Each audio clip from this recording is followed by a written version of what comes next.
On the coast of Massachusetts, a ferry sails into a quiet cove. Commuters come home to the small town of Hingham. Few of them know that this was the site of a massive undertaking that helped turn the tide of World War II.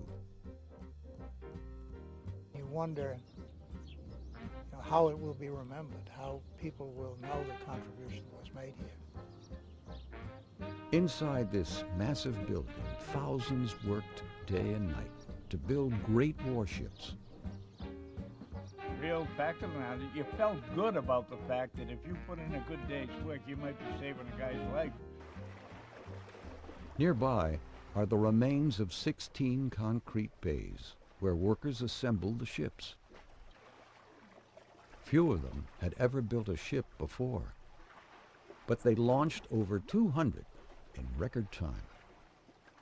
The ships that went out of here, they said were the best ships that anybody had built anywhere.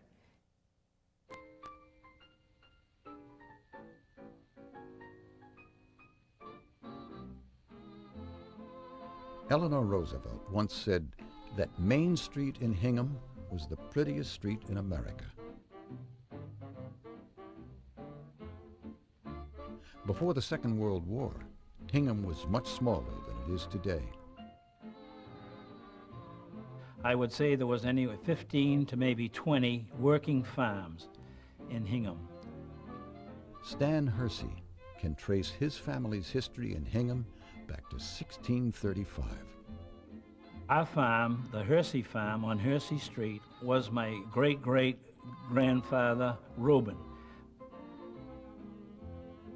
Hingham had probably 4,000 people. Everybody knew everybody.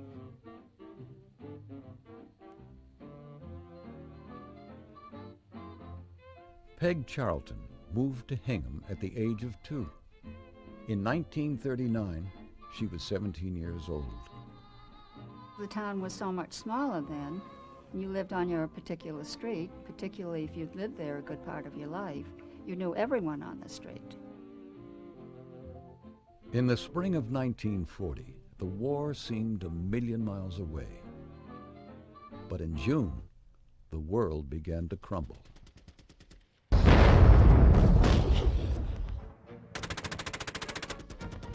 Germany occupied France. Nazi U-boats sank hundreds of British ships. The number of sinkings was tremendous. It was catastrophic at times. I mean, they lost half the shipping. Some of the convoys were decimated.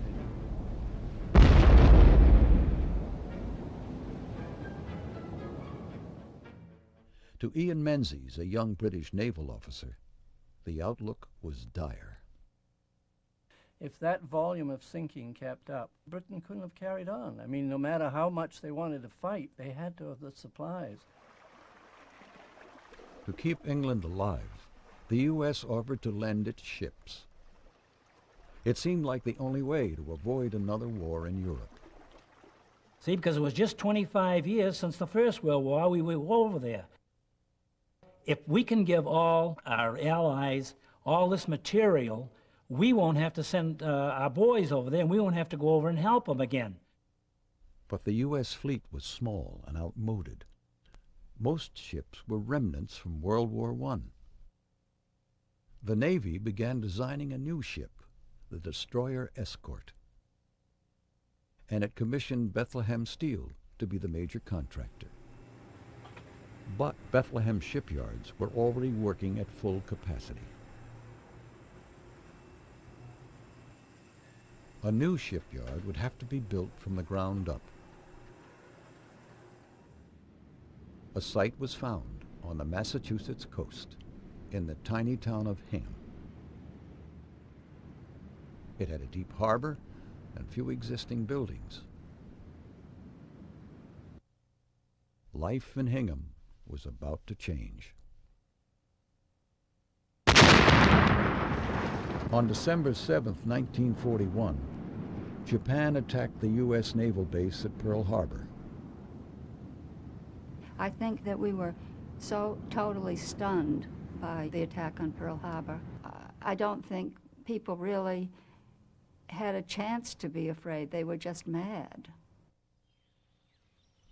Within weeks of the attack, a survey party arrived in Hingham. Joe Landry was 19 years old. It was his first real job.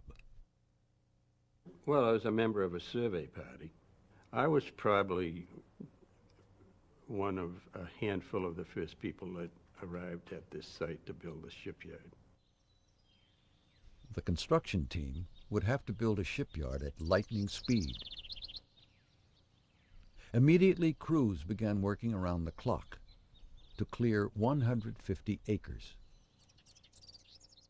They tore down buildings like Don Rand's Dude Ranch and a restaurant known as Jimmy LaHood's. I happened to be there the day they shut it down. And they gave Jimmy LaHood about 15 minutes warning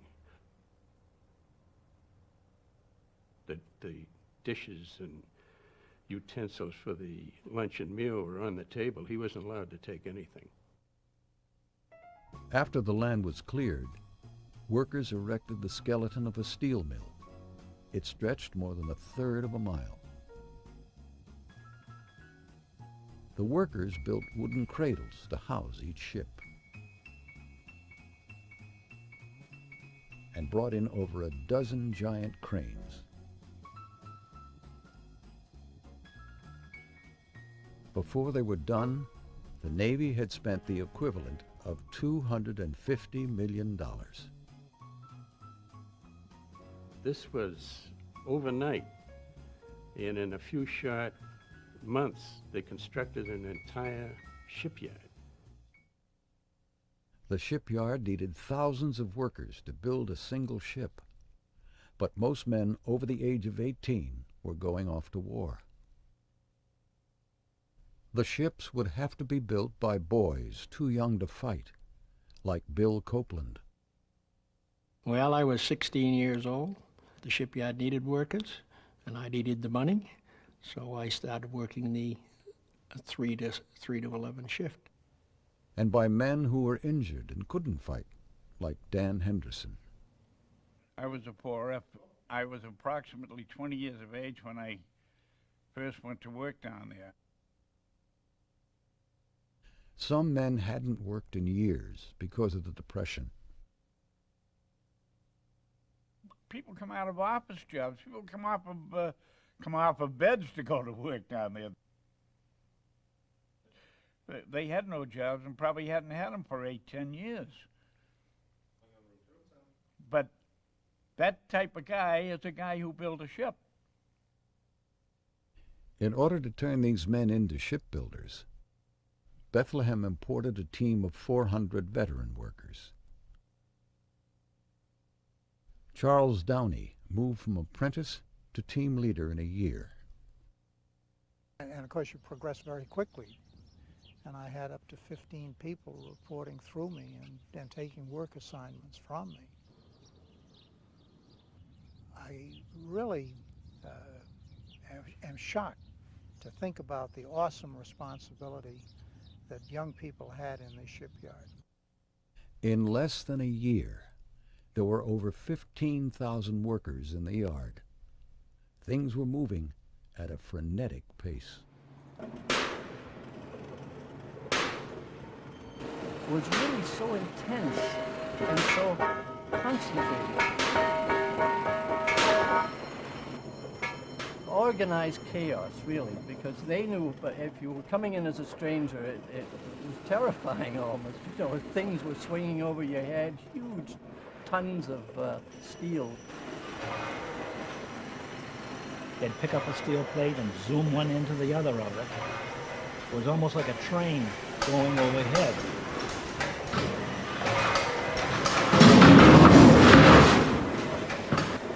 It would be like ants just running around. Everybody was running around. Everybody seemed to know their job. If they didn't, they found out. But as more and more men went to war, the labor shortage intensified. So like other factories across America, the shipyard began hiring the only workers left, women. Every day they were taking a trainload of fellows Yeah. to go to war, a lot of them. So you figured there wasn't, There was no manpower, There it was was- all woman yeah. power. Yeah. The Hingham Shipyard began an active program to recruit women. Mary Fisher was only 16 years old when she signed up. I was 5'3" then, yeah, and I only weighed like 110 pounds. But I lived in East Boston, and I lived in a tough neighborhood, so I was tough from day one. I didn't have to work in a shipyard to be tough. Mary trained to become a welder. It was intense work. We worked in the steel mill. It was like, we had the noise was unbelievable. The first day I worked in the shipyard, I had the biggest headache anybody had had in the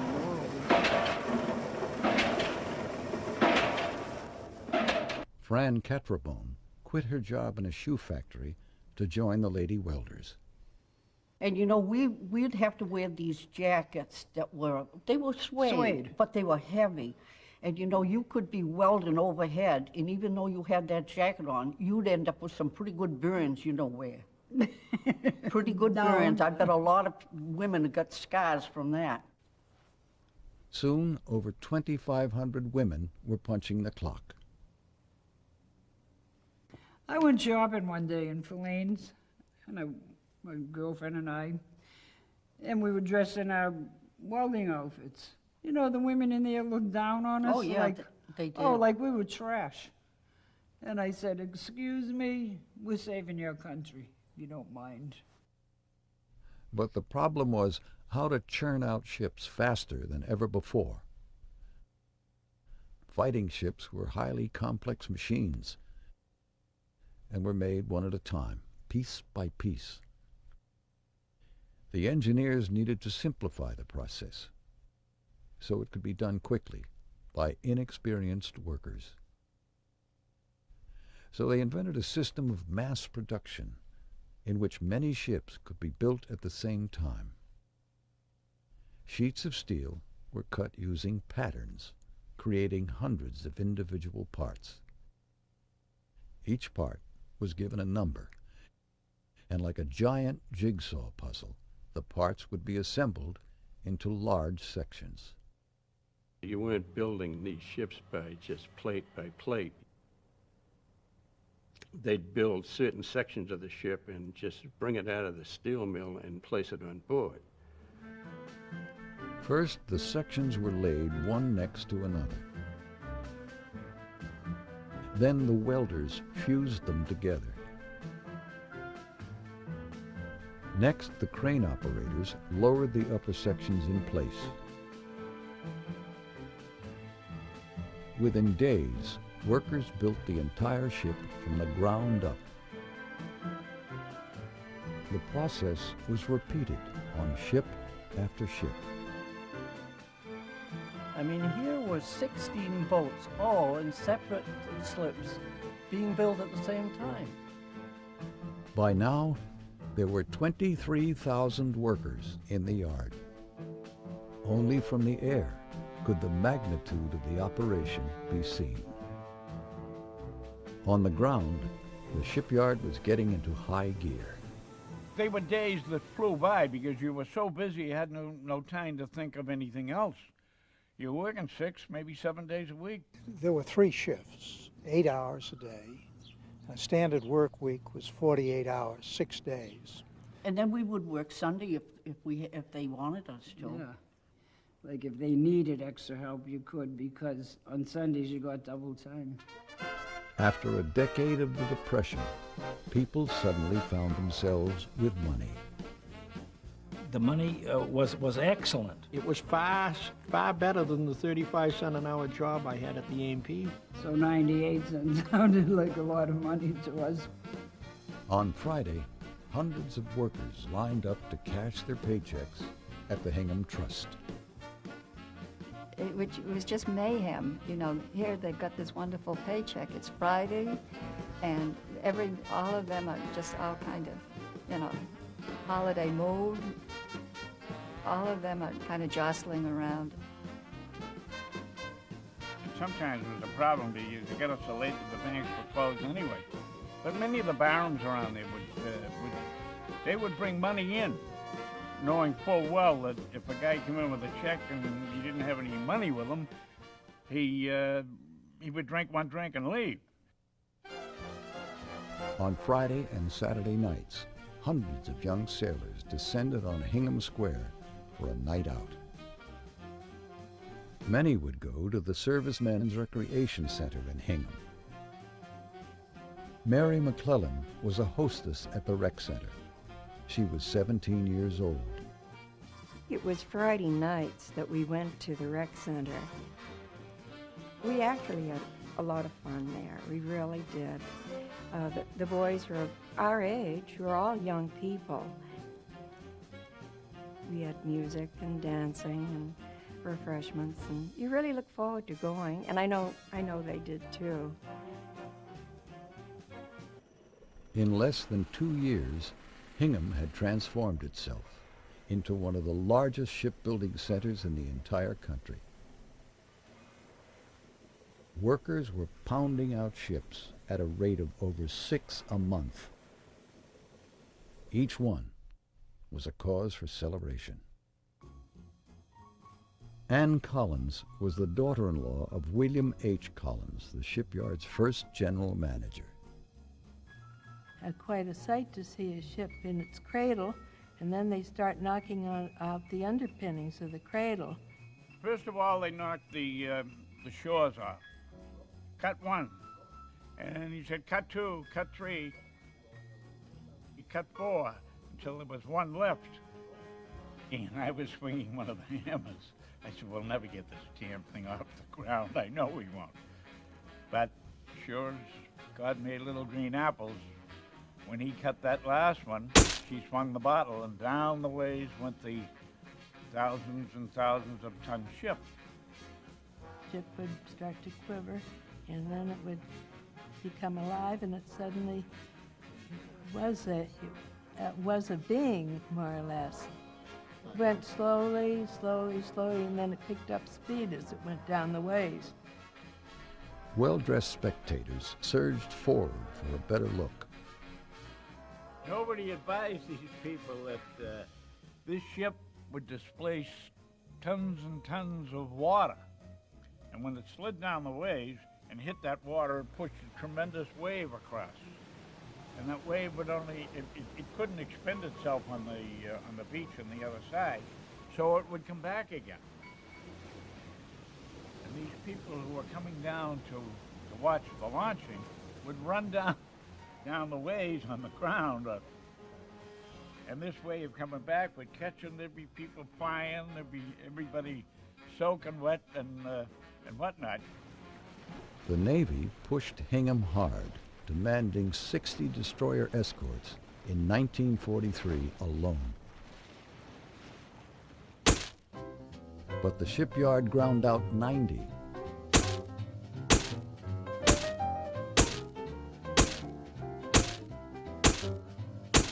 50% more than the Navy had thought possible. In August, the Navy recognized the shipyard's hard work. It awarded Hingham with an E for excellence, an honor that was once reserved for sailors in action. I remember the yard receiving an E for excellence, and I remember the presentation that went with it. It went in and on in the mill. I think it was the first time the mill was ever quiet. On the day of the ceremony, work stopped for one of the few times in the history of the shipyard.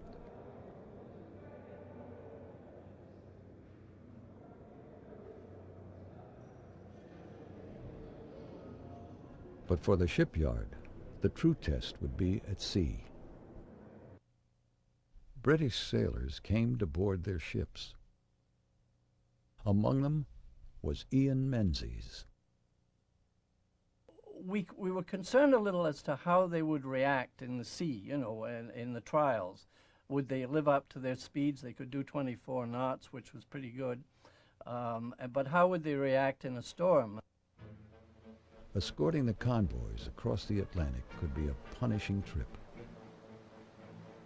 The weather did raise havoc with a small ship in all aspects, and refueling at sea and stuff like that.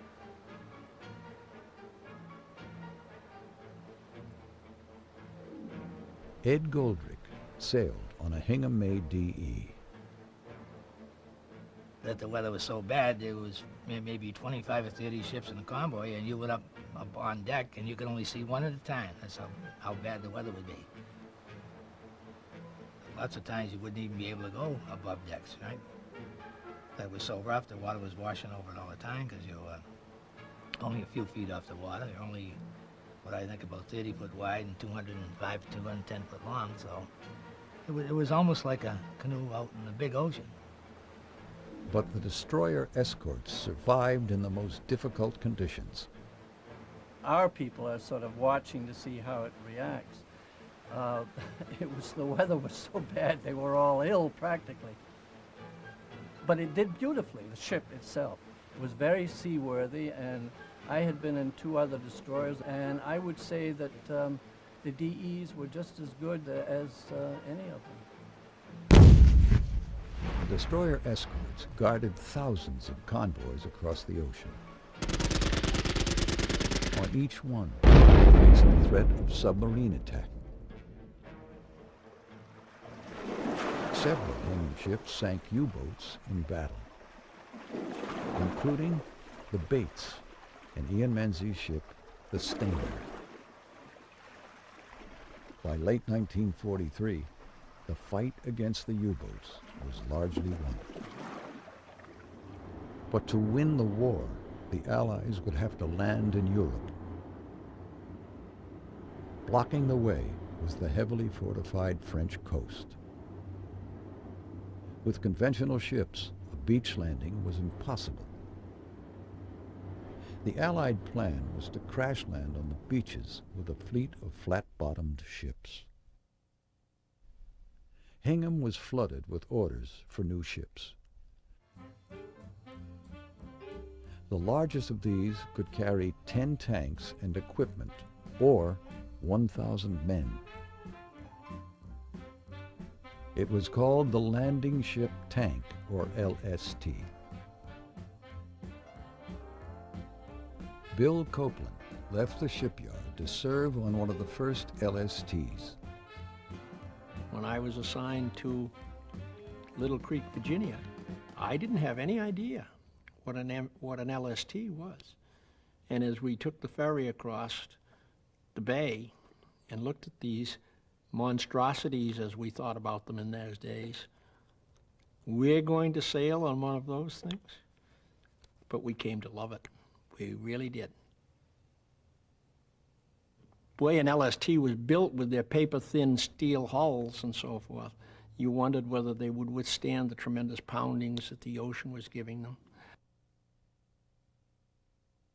When we were in a typhoon, headed up towards Okinawa, and as the old flat-bottomed LST would lift up out of the waves and come cracking down, I and probably every single member of our ship said, "Boy, I hope those lady welders did their job well." On June 6, 1944, D-Day, thousands of flat-bottomed ships landed on the coast of France.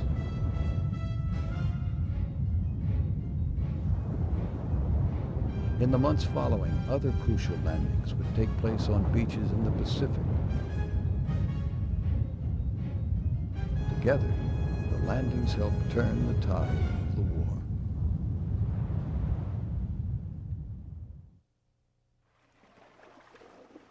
In Hingham, another ship slid into the harbor. It was the 227th to be constructed at the shipyard. All in all, 227 ships were built in 3.5 years in the Beth Hingham Shipyard. A wonderful record. I think it's wonderful. It's very exciting, and not any other shipyard did it. Work on the 16 slips came to a halt. The steel mill was quiet. The last workers were laid off. For many, it was a bittersweet moment. We really didn't want to leave. We would have stayed on forever, I think. I know, Yeah. I really liked it. I don't know what it was. It was something about it. You felt like you accomplished something. Randy and I have been the greatest friends since then. Well, we're sister-in-law, Now so we're, we gotta now we're be. related anyway, but I mean, but we're always good friends, yeah. In Hingham, there was a vacuum where the war had been. It was an eerie kind of feeling. It was sort of like time stood still. It was kind of like a ghost town almost. It was as though everyone just sort of collapsed for a minute and caught their breath and then said, well, where do we go from here? More than anything, people wanted to get on with their lives. Once I got home, I'd say, well, I've got a lot of makeup. I didn't have those years I missed, you know. I want to get married. I want to have a home. We had to have children. We had to get a job. You know, we had to get settled. You know, we had to build America, and do things that we missed, that we didn't do. That was how I think everyone felt. They just wanted to get on with their lives and start a career of whatever. Some people who had worked in the yard settled down in Hingham. Ian Menzies came back to town to marry a local girl. Ann Collins and her husband moved into a house on South Street. Stan Hersey came home to the family farm and for a while had a job building homes for young families. I worked on the Smith Road and Butler Road development right after the war, building these little Cape Cod, 4.5 rooms, unfinished upstairs, $9,800. It was years before people came to realize the importance of work done on the home front, and how ships built at home helped make victory possible overseas. And we began to wonder how small towns like Hingham could have done so much in so short a time.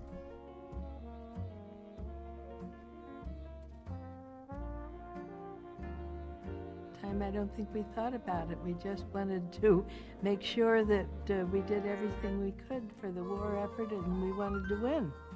I just know that I was proud to be sailing on a vessel that was built by my neighbors here in Hingham, Massachusetts. I really don't know what else I can say other than I'm just so happy to have been part of it. Yep. And I thank you so much to tell the story.